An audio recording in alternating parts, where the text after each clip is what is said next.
Il ne me semble pas pensable que l'on puisse entrer en détention avec des objets qui ne puissent pas être détectés.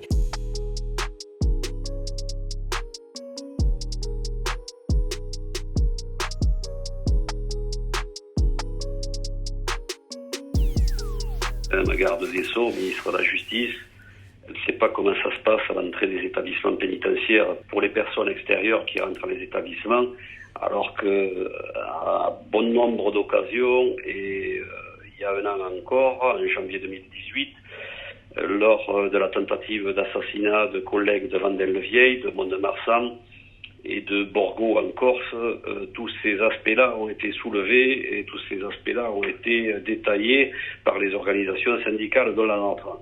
Aujourd'hui, elles s'offusquent de la manière dont ça se passe à l'entrée des établissements pénitentiaires.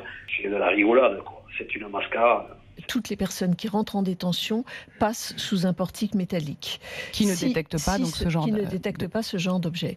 Donc toutes les personnes extérieures, ça veut dire les familles de détenus lorsqu'ils se rendent au parloir, ça veut dire les avocats aussi lorsqu'ils viennent à rendre visite aux détenus également, les aumôniers, etc. On ne détecte pas des armes de type couteau céramique, on ne détecte pas la drogue, on ne détecte pas les explosifs, et j'en passe. On retrouve à l'appel, puisque ça rentre par la porte d'entrée de la prison, mais c'est aussi projeté de l'extérieur, dans l'intérieur des cours de promenade et ramassé par les détenus. Si ce portique sonne, les personnes doivent enlever les objets métalliques jusqu'à ce que le portique ne sonne plus. S'il continue à sonner, les personnes peuvent faire l'objet d'une fouille. Si elles ne souhaitent pas faire l'objet d'une fouille, elles ne rentrent pas en détention. Mais ça va changer, ça. Là, la question... Ou vous allez laisser ça comme ça? Mais non, madame, mais non.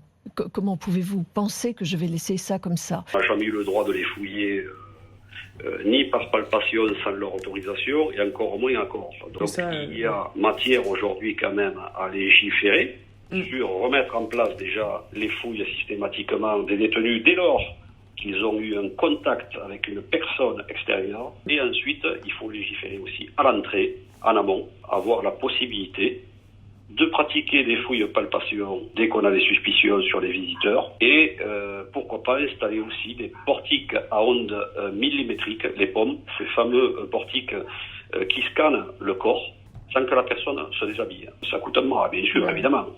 La sécurité a un prix. Si j'ai demandé une inspection, c'est précisément pour voir à chaque moment où sont les failles de notre système et pour prendre les mesures qui s'imposent, pour mesurer à quel endroit il y a des choses qui nous ont échappé.